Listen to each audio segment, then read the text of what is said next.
Ek moet net sê, dit is baie lekker om hier te kan wees. Ek en Karel aankom van die stad af waar God bly, tot ek in die Kaap kom en dan heroorweeg ek dit elke keer. Want as ek hier kom en ek sien hierdie skoonheid en ek sien hierdie mooi mense en al hierdie diverse mense, dan besef ek God moet hier wees. Hy moet hier ook wees. So dan, as ek in Pretoria kom, dan sal ek maar weer dink daaroor. Maar ek moet sê, vanoggend so in die worship het ek al reeds 'n belewenis gehad en ek sien 'n beeld. Vanoggend in hierdie auditorium wys die Here vir my 'n prentjie en ek sien kersse reg oor hierdie plek en dis die mooiste kersse. En die kersse brand van hulle het 'n vlammetjie en hy skyn baie helder en van die kersse is nog nie aangesteek nie en ek dink, wow, dis mooi en iewes skielik soos wat ons worship verander die prentjie. En ek sien hoe die mense aanbid, maar daar kom, ek moet dit in Engels sê, and they were basking in the sun. Maar the sun met 'n O en met 'n U. They were basking in the glory of God en dis waar die mooi beeld vir my uitgekom het. Toe begin die kersse smelt. En mense dink, wow, dit lyk dalk nie lekker nie, maar die kersse begin so smelt dat dit begin by hierdie deure uitloop. En dis waar die skoonheid in gelê het vir my is ons kan hier binne wees en ons kers kan mooi lyk en hy kan mooi skyn.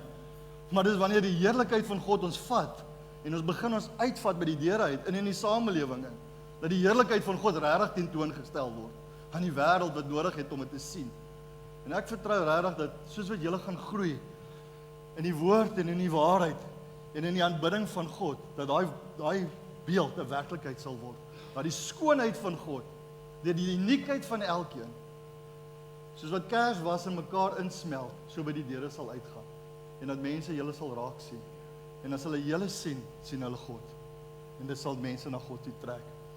Nou is my so voorreg om saam te kan kuier oor in my en deur my. Dit gaan eintlik maar oor God, nee. God se koninkryk in my en God se koninkryk deur my.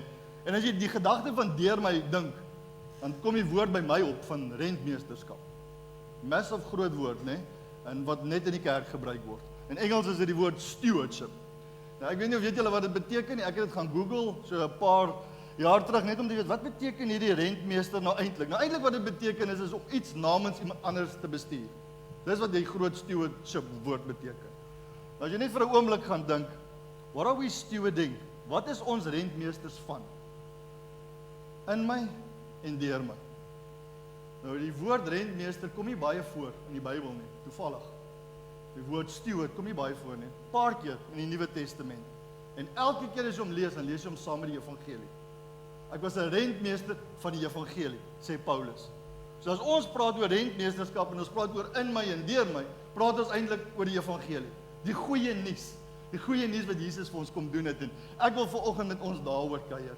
Oor hierdie goeie nuus wat ons lewens raak, maar dit raak nie net ons lewens individueel nie. Dit raak nie net ons lewens as 'n gemeente nie. Ons is rentmeesters van die samelewing. Die Here het ons aangestel oor sy skepping. Lees in Genesis 1 lees ons dit. God het gesê gaan heers oor die skepping. En dan lees ons nie ver daarvan af nie. Kom die sondeval en die skepping begin oor ons heers. En dan 2000 jaar terug het Jesus gekom. En hy kom herstel dit. En hy sê okay, kom ek sit julle weer in die plek waar julle kan heers oor die skepping. Want julle word herstel na die oorspronklike beeld wat God in gedagte gehad het. Nou ek wil kyk met ons kuier oor hoe bou ons dan sy koninkryk. Ons elkeen bou sy koninkryk. Nou we are city changers. As jy vernoot word, word jy eintlik 'n city changer, nee. En ons kom verander hierdie stad.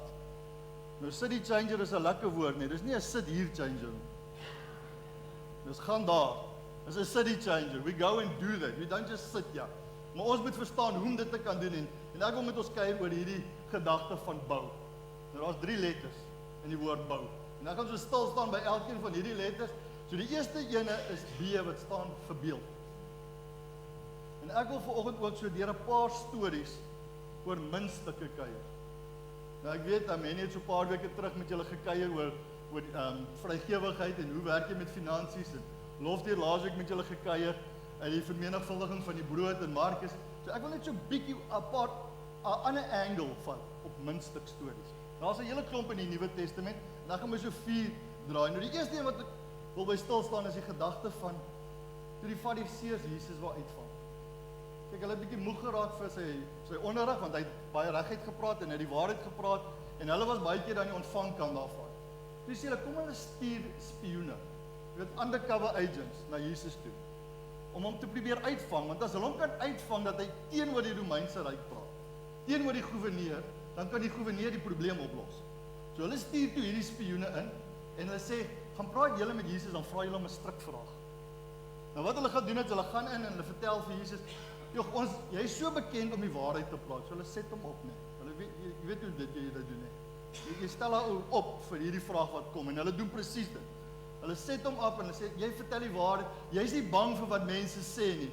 En dan kom hulle en hulle gooi hierdie vraag in Lukas 20. Hulle sê, is dit korrek dat ons aan die keiser belasting betaal, of is dit nie?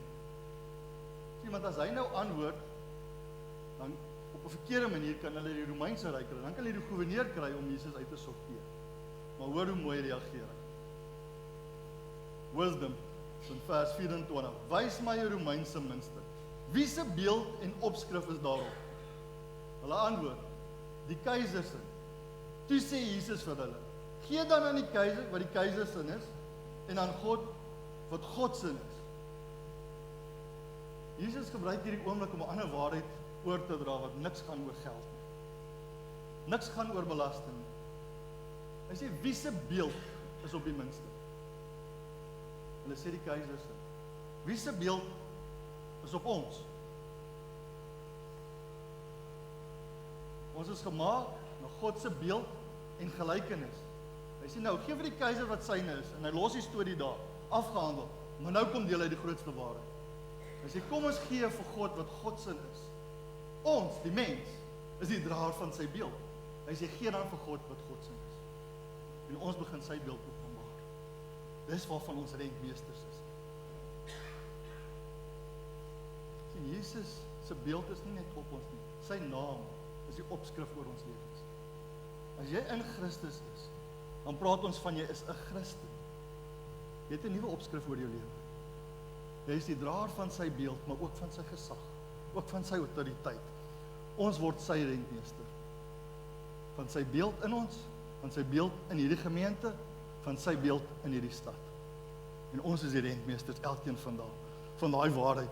Sien, die Here wil nie iets van jou hê nie. Hy wil jou hê. Hy wil sy beeld terug hê. Hy wil dit wat hy binne in die mens gesit het, terugvat. Kom ek lees vir ons 'n tweede muntstuk storie wat hierdie nog verder uitbrei, en dalk het jy nog nooit die twee met mekaar verbind nie, maar hoor gou in Lukas 15. Of onderstel, 'n vrou het 10 waardevolle silwermuntstukke en verloor een daarvan. Sal sy nie 'n lamp opsteek en die huis van hoek tot kant uitvee totdat sy dit kry nie? En wanneer sy dit kry, roep sy haar vriende en buur om saam bly te wees, omdat sy haar muntstuk gevind het. Net so is daar blydskap onder God se engele as net een sondaar tot inkeer kom. As net een mens wie hulle beeld ontdek in Christus, dan kom die engele in beroering. We are the carriers of his image. Ek weet nie of jy al so na jouself gekyk het nie, maar jy het die potensiaal om die beeld van God uit te dra in hierdie wêreld. Elkeen van ons. Sien, die evangelie is beeldskoon. Dis die mooiste evangelie wat daar kan wees. Afrikaans is vir my so 'n mooi woord, nee. Die evangelie is beeldskoon, want die evangelie maak ons beeld skoon. Die goeie nuus van daai waarheid kom, and it comes and restores what God had intended for us in the first place. Nou manne, het julle al agtergekom mense, as hulle in 'n spieël kyk, 'n man en 'n vrou reageer anderster. Kyk as 'n man in 'n spieël kyk, en hierdie is wetenskaplik bewys, hoor, ek maak nie hierdie goed op nie, hierdie is genuine. Nee, as 'n man in 'n spieël kyk, wat doen jy? Jy trek sommer dadelik jou maag in en jy kyk na al jou best features, nee. My boarms, nee. Dit klink goed vandag. Wat doen 'n vrou as in 'n spieël kyk? Wat 'n plooitjie is nou daar uitgekom? Hy was nie gister daar nie. Sien, want 'n vrou sien die slegste in hulle raak en die man sien die beste in hulle raak. Ja, ons lag, want dis die waarheid, en jy herken dit. Maar weet julle wat, daar's genade vir die ouer dames. Want soos jy ouer word, word jy oë slegter. Dan kan jy in elk geval nie meer die plooitjies sien as jy in die spieël kyk nie. So die Here weet hierdie goed, en dis hoekom hy dit so gemaak het. Sien, die Here sien waarde in elkeen van ons, omdat ons sy beeld dra. Jy is waardevol, omdat jy vol waarde is. In God se oë kyk hy na ons en hy sien julle is waardevol. Maar hy sien iets raak binne in ons. Hy sien sy waarde binne in ons en hy sien die potensiaal wat daar in elke mens is. En as jy dit kan raak sien, dan kan ons daai beeld begin vat na ons wêreld toe. In my en deur my begin ons hierdie beeld openbaar. En dit bring my by die volgende letter en dis die een van O. Nou O staan vir 'n opregte hart. En dit bring my by die derde muntstuk storie volgende. En dis die storie van Maria. En julle het hom al baie keer raak gelees, dis Maria wat ingekom het waar die disippels gesit het en hulle was in Simon se huis en Maria kom ingestap en sy begin die reukolie breek en sy begin vir Jesus salf. Lees saam met my Johannes 12. Toe het Maria 'n half liter egte, baie duur nardesolie gebring en het op Jesus se voete uitgegiet en sy voete met haar hare afgedroog. Sien jy daai liefde, nee? Die hele huis is deurtrek met die geur van reukolie. Judas Iskariot, een van sy disippels, die een wat hom sou verraai, sê toe: "Waarom is hierdie reukolie nie vir 300 silwer muntstukke verkoop en die geld vir die armes gegee nie?" Nou dit het hy gesê, nie omdat hy hom oor die armes bekommer het nie, maar omdat hy 'n dief was. Hy was 'n vark. Hy het die beursie gehad en hy het van die bydraes gevat. Toe sê Jesus: "Wat staan daar? Sy moes dit hou vir hierdie dag om my te salf vir my begrafnis. Die armes het julle tog altyd by julle, maar vir my het julle nie altyd nie." Hierdie storie het afgespeel in Simon die Melaatse se huis. Nee, dis die eerste punt. Jesus was bereid om na huis toe te gaan waar niemand wou gaan nie. Simon die Melaatse. Sien, want God is nie 'n aansiener van status nie. Hy kyk na ons harte. En hy sien hierdie waarheid raak en hy gaan na daai huis toe. En dan gebeur hierdie toneel speel dan daar af en in hierdie toneel is daar twee karakters. As Judas en as Maria. Nou Judas was die tesourier geweest. Hy was die FD van die disippels geweest. Hy was die financial manager geweest. Hy het die petty cash by hom gehad en hy sien toe nou hier's 'n geleentheid. Hy sê, "Hoekom verkoop ons dan nie hierdie olie nie? 300 silwer muntstukke. Dit was vrek duur olie." Hy sê, "Hoekom verkoop ons nie? Want dan kan ons dit mos nou vir die armes gee." Maar hy lieg. Hy het 'n vark in sy hart gehad. Hy wou eintlik hy geld vir homself vat, want hy het die hele tyd geskiem. So van die petty cash af om homself te verryk. Dis wat daar staan, hè. Hy het gedink dit gaan oor die armes. Ek weet nie of julle al gesien het. Ek het al baie keer gehoor, of vandat ek nou in voltydse bediening was, het mense dit vir my begin sê. Hulle sê, as hulle 'n ryk leier sien, dan sê hulle, "Hoekom verkoop daai leier nie sy kar en gee dit vir die armes nie?" Weet as hy nou 'n fancy kar ry nie. En wat ek wonder is, hoekom verkoop jy nie jou kar en gee dit vir die armes nie? Wat is die verskil? Dit gaan nie oor die grootte van die kar nie, dit gaan oor die gesindheid van die hart. En baie keer kyk ons verkeerd na dinge. En dis presies wat Judas gedoen het. Hy het ook gevra, "Hoekom verkoop ons dit nie en gee dit vir die armes nie?" Plaas dat hy die waarheid raak sien van die geleentheid wat daar afspeel voor hom. Sien, vrygewigheid is 'n gesindheid van die hart. Maar vrygewigheid breek ook die houvas van selfsugtigheid. As jy dalk sit met 'n challenge en jy kom agter, "Tog, soms is ek baie selfsugtig." Of iemand sê dit dalk vir jou so nou en dan, as jy nie self agterkom nie. Weet jy hoe breek jy dit? Begin vrygewig leef. En ek praat nie van finansies nou nie, ek praat van mens wees, jou mens wees. Begin vrygewig wees met hierdie beeld van God wat binne in jou is. En begin dit uitdeel vir die mense om jou. Kom ons kyk gou na die ander karakter en dis Maria. Maria aan die ander kant se hart, haar hart was reg. Nou Maria het 'n advantage gehad, bo die res, nee. Maria was Lazarus se sussie. Nou julle weet wie Lazarus is? Dis die ou wat uit die dood uit opgewek is. Nou ek het 'n vermoede, as ek gesien het hoe Jesus iemand uit die dood uit opgewek het, sou ek 'n ander tipe geloof gehad het as die ander mense wat dalk daar was, nee. En dan as dit my family member was nog meer. Nou, dis hoekom sy geloof gehad het. En sy het hierdie oomblik gevat en sy het dit besef, want daar was geloof in haar hart. Nou dink net vir 'n oomblik, hoeveel mense in jou familie het Christus ontdek? Hoeveel mense in jou familie was dood en het die lewe gekry? Het ons nie dieselfde iets om te vier nie? Die skrif sê nie, die engel het in beroering gekom toe Lazarus uit die dood het opgestaan het nie. Maar die skrif sê, die engele kom in beroering as een mens sy beeld in Christus weer ontdek en tot inkeer kom. En ek seker elkeen van ons het al so 'n belewenis in ons familie gehad. So ons behoort daai selfe vrygewigheid of daai selfe geloof te kan hê as wat Maria gehad het. Maar die tweede ding is Maria was ook gehoorsaam. Daar staan in daai gedeelte, Maria moes hierdie hou vir hierdie geleentheid. So Maria het iets gedoen in gehoorsaamheid wat die Heilige Gees haar gelei het om te doen, sonder dat sy selfs geweet het wat sy doen. Sy het nie geweet, Jesus gaan gekruisig word nie. Sy het nie geweet, hierdie oomblik wat sy nou maak, gaan nou nie tyd wees om Jesus se liggaam voor te berei vir sy kruisiging en sy begrafnis nie. Maar sy het dit gedoen, want sy het dit in gehoorsaamheid gedoen. Sien 'n opregte hart, reageer in geloof, maar ook in gehoorsaamheid aan die Here. Maria het dit vir Jesus gegee. Maria het uit haar hart uitgegee. Want sien, daar waar jou hart is, sal jou skat wees. Daar waar jou hart connect is, dis waar jou vrygewigheid heen gaan loop. Sien ons daai volle waarheid dra. En dan die laaste letter is die U. Sien, Maria se hart was reg.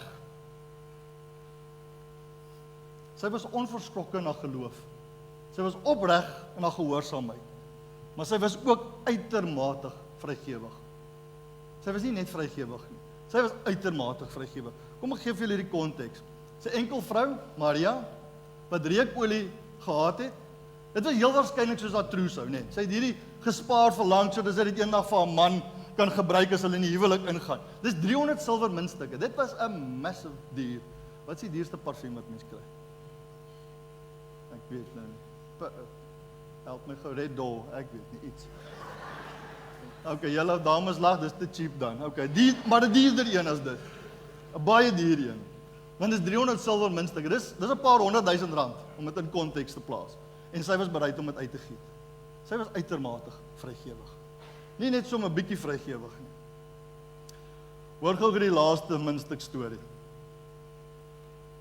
Dis in Lukas 21 vers 1 tot 4.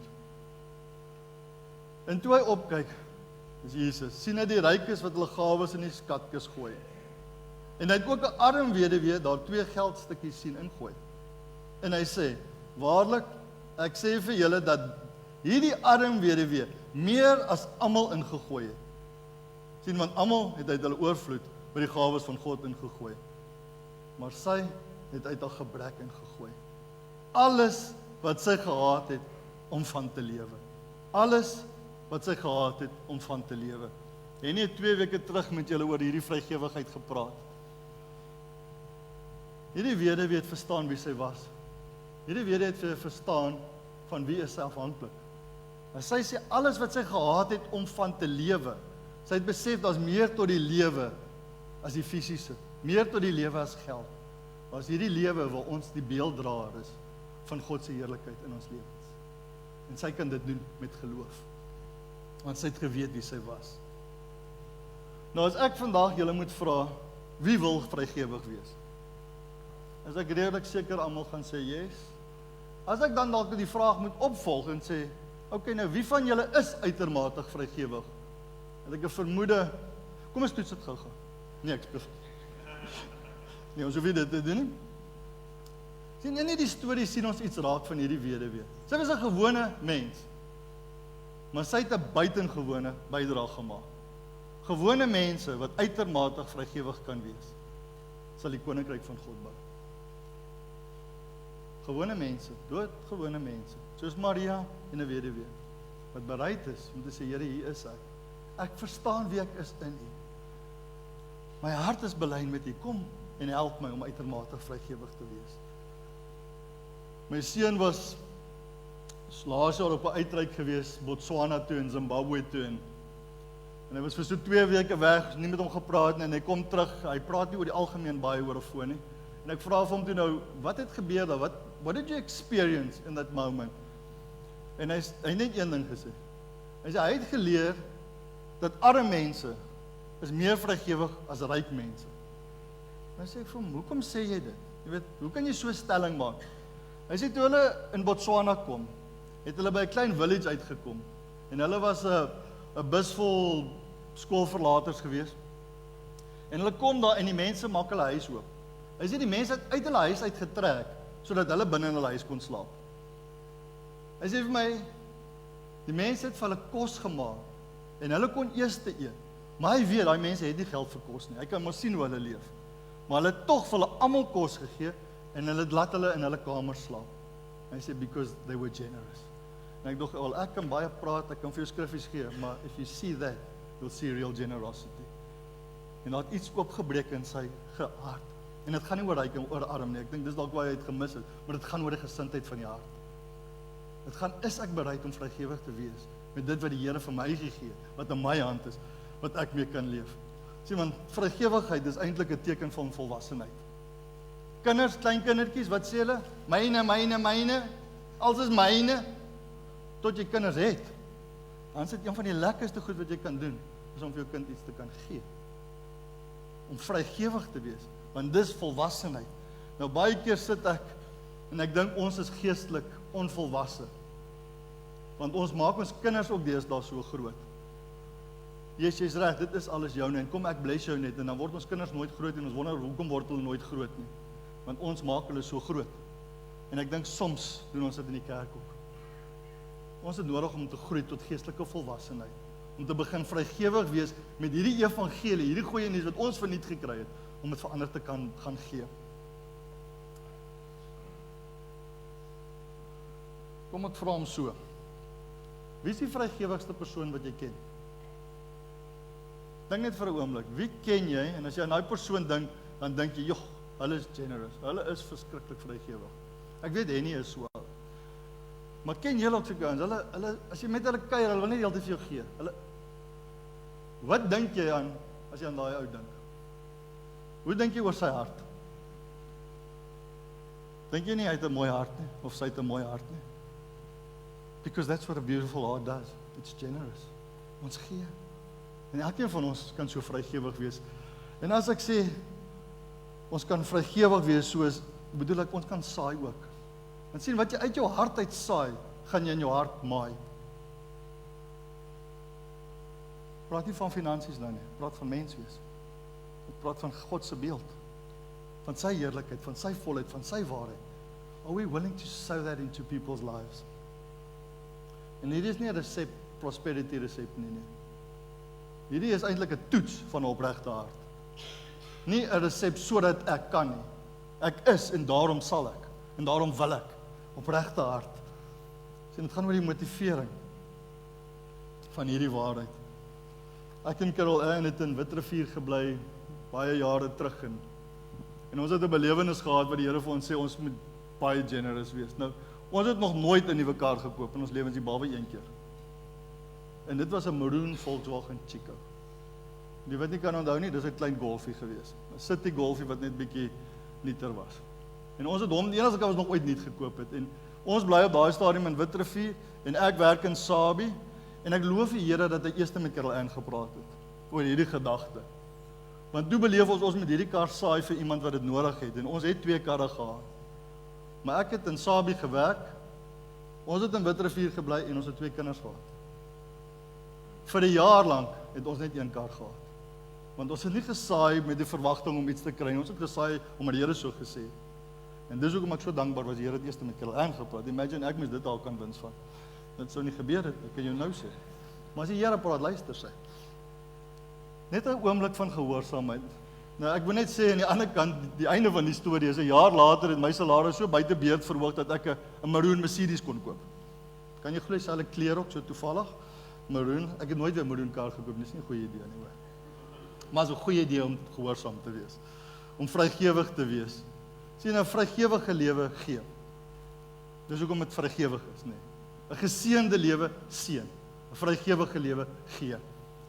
Ek wil vir ons 'n gedeelte lees in Spreuke 11 en ek gaan vir ons uit die NIV uitlees. One person gives freely. Dis in Spreuke 11 vers 24. One person gives freely, yet gains even more. Another withholds unduly, but comes to poverty. A generous person will prosper. Whoever refreshes others will be refreshed. Dit sê dit vir my so mooi in die Engels hierdie. Whoever refreshes others will be refreshed. Daar's ietsie van 'n saai en 'n maai, maar daar's eintlik ietsie van 'n ervaring van 'n opregte hart. Wanneer jy iemand anders kan laat goed voel, gaan jy goed voel. Just punt. Of jy nou iets terugkry of nie. It's just a generous heart. It's just loving people. Sien, om 'n vrygewig te wees is 'n vervulde, geseënde, eintlik 'n geesvervulde lewe. Ek sit hier en jy wonder, ek hoor al hierdie goeders en dit is altyd so lekker dat hulle by die kerk praat oor hierdie generosity, maar dit is nie altyd so eenvoudig nie. Kan ek 'n oomblik maak en dink jy net vir jou by jouself? Dink net bietjie, hoe kan ek generous wees? Weet, in watter omstandigheid kan ek vrygewig wees?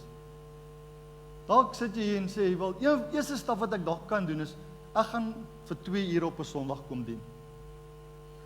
Gaan nie baie van my vra nie, maar ek kan dit doen, soos Benny vanoggend gesê het.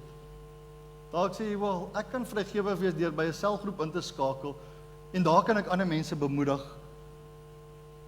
Daar kan jy sê, wel, hierdie week kan ek dalk iemand wat ek weet het nodig het, net finansiëel bless, sommer net vir geen rede nie. Of dalk sit jy en jy sê, ek het 'n tipe vaardigheid, ek het 'n skill, en ek sien as mense by my werk, dat as ek tyd vir hulle gee, en ek belê in hulle, kan hulle ook groei en ontwikkel in hulle vaardigheid, want dis iets wat ek het. En dan kan ek net bietjie tyd maak om in hulle te gaan belê, bietjie van myself te gaan gee vir hulle, bietjie vrygewig te wees met my kapasiteit, met my vermoë. Die ding is, jy gaan vanoggend dalk so 'n besluit neem, en dan gaan die duiwel kom, of jy kom lieg. Hy gaan jou kom probeer oortuig van iets anders te. Hy gaan jou kom oortuig, eintlik kan ek nie so vrygewig wees nie, want ek het nie daai tyd nie. Of as ek so vrygewig is, ek het nie regtig die geld om dit mee te kan doen nie. Of dalk, eintlik verdien hulle dit nie. Ek ken hulle verdien nie hierdie vrygewigheid nie. Ek wil vir jy moet oor dit kom. Kom ons laat toe dat die Heilige Gees ons lei in gehoorsaamheid en in geloof, en ons leef uit in die vrygewigheid van wie ons is, want God is vrygewig, en ons leef so. Sien, ons gee nie omdat God dit nodig het nie. Ons gee omdat ons dit nodig het. God het niks nodig nie. Hy het alles gemaak. So wanneer ons gee, is dit nie ietsie so dat ons God kan impress of iets vir hom kan doen nie. He's got everything. Maar ons gee omdat ons dit nodig het. Ons het nodig om te kan gee. Een van die absolute boustene van die geloof, wat jy kan vasmaak, en baie dalk verwarring in jou lewe gaan uit die weg uitruim, is een van hierdie vaste goed wat jy moet weet, is, God het gekies om deur mense te werk. God het gekies om deur mense te werk. God kan alles doen, maar hy kies om dit nie te doen nie. Hy kies om deur mense te werk. Hoor wat staan in Efesiërs 1 vers 22 tot 23. En hy het alle dinge onder sy voete onderwerp, dis Jesus, en hom as hoof bo alle dinge aan die gemeente gegee. Die gemeente wat sy liggaam is, en hoor hierdie, die volheid van hom wat alles in almal vervul. Die volheid van hom wat alles in almal vervul, is die gemeente. Dis ons. Ons is sy liggaam. Hy het gekies om deur ons daai waarheid te gaan openbaar.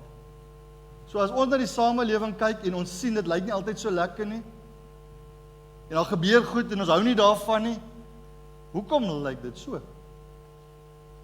As God dan vir ons hierdie skrif gee, want hy het gekies om deur mense te werk. En wanneer ons nie reageer op hierdie versoek van die Here, of hierdie geleentheid wat die Here vir ons gee, om sy lig te kan gaan wees, om sy heerlikheid te gaan vestig nie, gaan sy heerlikheid nie daar wees nie. As die dinge nie mooi lyk by jou huis of by jou kantoor nie, wat is dit wat ek dalk moes gedoen het, en nie gedoen het nie? Waar moes ek dalk vrygewig gewees het, en die verskil gaan maak het? Sien, ons is 'n family on mission. Doxa Deo, ons praat van ons as city changers. Wat doen ons as city changers? We reach the lost, we heal the pain, we restore what is broken. We reach the lost. We heal the pain. We restore what is broken by the power of the Holy Spirit that works in us. Die genade en die krag van God wat ons bemagtig om dit te kan gaan doen. Ons vat daai evangelie uit. Ons vat daai goeie nuus na die mense toe. Sien, ons ja maak 'n verskil. Maar ons nee maak ook 'n verskil. Dalk sit jy hier en jy besef, ek het hierdie voorsiening in my lewe nodig en hoe gaan dit by my uitkom? Here, hoe gaan hierdie voorsiening, hierdie waarheid wat ek nodig het, hoe gaan dit by my uitkom? En dis wat ons baie keer bid en vra en ons kyk uit vir dit. Kan ek hom dalk bietjie flip? Wat van jy vra dalk, Here, wat moet ek nie dalk die voorsiening wees vir iemand anders se behoefte nie? Dalk is ek die kanaal wat by iemand anders moet uitkom om hulle voorsiening vir hulle te gee, sodat hulle kan ontvang. En as almal so dink, gaan almal mos ontvang. Want almal gaan dan belyn met wat die Here doen en die Here weet wat het ons nodig en dan gaan die Here ons gebruik om dit by mekaar uit te bring. Maar as jy dink nee, ek wil net hê, maar ek is bereid om te gee nie. Ek wil in my, maar ek wil nie deur my nie. Then it's going to be a limited gospel. Ons gaan 'n beperkte waarheid in ons samelewing sien. Hier is my definisie van vrygewigheid. Dis 'n diep stelling, waar gou hierso. Ons gee vrylik vir God wat reeds syne is om te doen wat hy wil vir ons. Daar's 'n deep revelation. Dink net vir 'n oomblik bietjie daar. Ons gee vrylik vir God. Alles behoort aan hom wat reeds syne is. Om te doen wat hy wil. En wat wil hy doen? Hy wil dit vir ons doen. Hy wil ons bless. But we could be the blockage in this grace. Because we have the power to choose. Ons kan kies ja of nee. In my, deur my. Sien, jy is waardevol, omdat jy vol waarde is. Dalk vanoggend het jy nodig, om net hierdie beeld te herontdek in jouself, om te sien wie ek is werklik. Here, maak my oë oop om te kan sien, wat U in my raak sien. U sien waarde in my, hoekom sien ek dit nie raak nie? Kom ons laat toe dat die Here jou oë oop maak vanoggend, om jou value te sien, jou kapasiteit. En die Here sê, elke keer wanneer ons hom aanskou, it's knowing God, loving people, impacting my world. Wanneer ons hom aanskou, begin daar iets in ons harte gebeur. En dan begin ons lief raak vir die mense om ons. Ons kan nie help, ons weet nie hoekom. It's just the way it is, because that's who we are. En dan kan ons uitermate gelewe leef. Ons bou sy koninkryk op aarde. Kan ek 'n oomblik vat dalk, vanoggend, net daar waar jy sit. Is jy bereid om jou oë toe te maak, net vir so 'n minuut of 2? En sê, Here, ek hoor al hierdie, maar wat is die een ding wat ek hierdie week kan doen? Wat is die een ding wat ek kan doen om U koninkryk te bou? Here, dalk kan ek my tyd gee. Dalk kan ek net iemand liefde wys. Dalk kan ek net gaan glimlag. Dalk kan ek 'n selgroep by aansluit. Of dalk kan ek iemand bemagtig in my wêreld. Net daar waar jy is, maak net jou oë toe vir 'n oomblik en praat met die Here daaroor. Dan gaan ek vir ons daarna bid.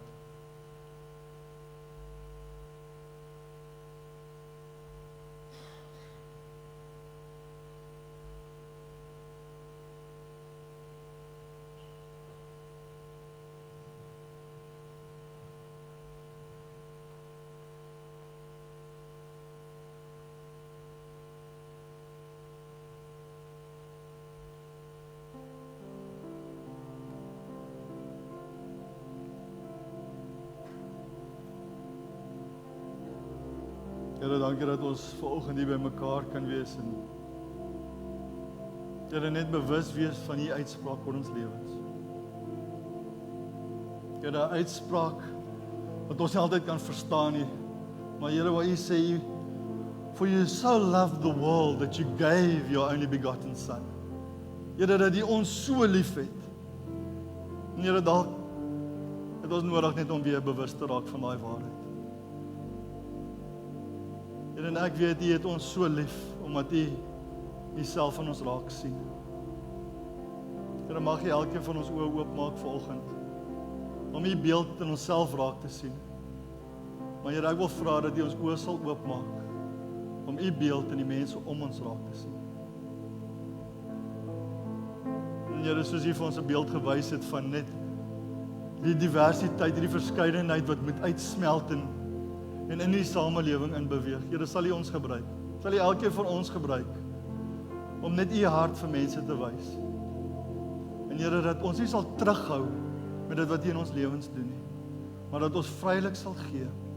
Here, dat ons nie 'n lig onder 'n emmer sal wees nie, maar Here, dat ons sal lig wees soos 'n stad op 'n berg wat sal uitskyn vir almal om U heerlikheid te sien, om hoop te bring, om liefde te bring, Here, om geloof te bring, in ons omgewing.